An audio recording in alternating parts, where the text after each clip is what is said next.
What is your next goal in life now that you're the richest man in the country? That's easy. It's to be the oldest man in the country.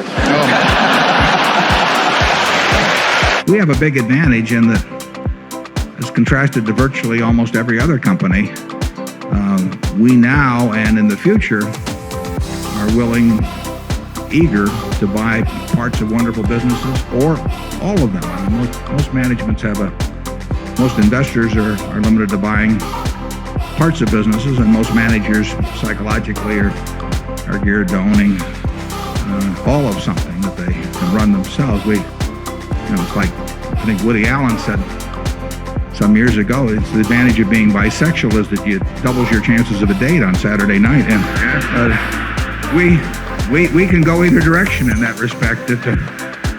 If somebody tells us the business is going to change a lot, in Wall Street they love to tell you that that's a great opportunity. They don't think it's a great opportunity when Wall Street itself is going to change a lot, incidentally. But it's a great opportunity. We don't think it's an opportunity at all. I mean, it scares the hell out of us because we don't know how things are going to change.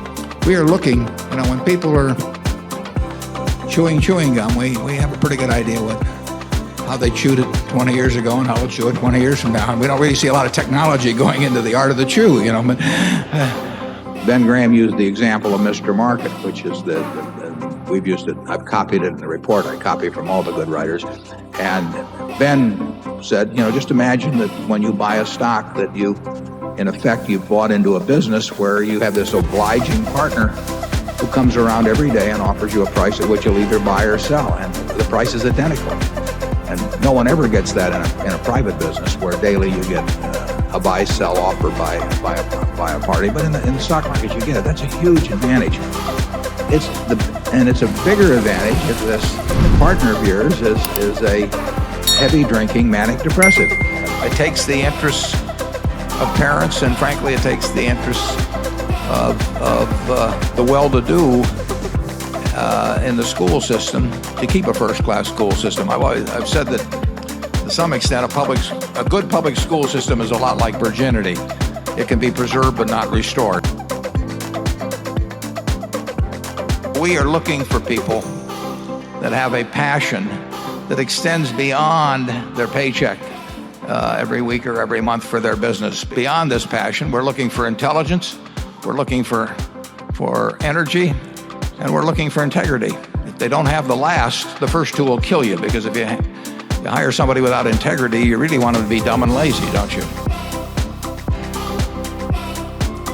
Being put on the comp committee of American corporations, as I've said, they're looking for chihuahuas and not Great Danes or Dobermans. And I hope I'm not insulting any of my friends that are on comp committees. You're insulting the dogs. You just got to fill up your mind with various competing thoughts and sort them out as to what really makes sense over time. And then once you've done a lot of that, I think you have to jump in the water, because investing on paper and doing, and investing with real money, is like the difference between reading a romance novel and doing something else. So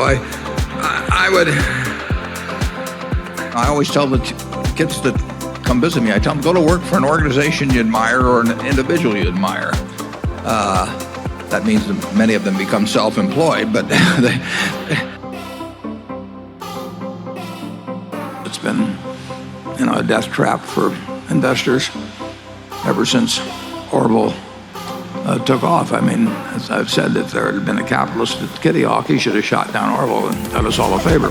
I sit here as somebody who, in the last 30 years, 1/4 of all the calories I've consumed come from Coca-Cola. And that is not an exaggeration. I am 1/4 Coca-Cola. I'm not sure which quarter. I think there's a lot to be said about being happy with what you're doing. If I'd been eating broccoli and Brussels sprouts and all that all my life, I don't think I'd live as long. Every meal I would approach thinking, it's like going to jail or something. And Charlie is always the one that gets the girl. And he has one explanation for that. But I think mine is more accurate, that As you know, every mother in this country tells her daughter at an early age, if you're choosing between two very old and very rich guys, pick the one that's older. I have avoided all my life compensation consultants. To me, it's I hardly can find the words to express my contempt. I will say this, if the board hires a compensation consultant after I go, I will come back.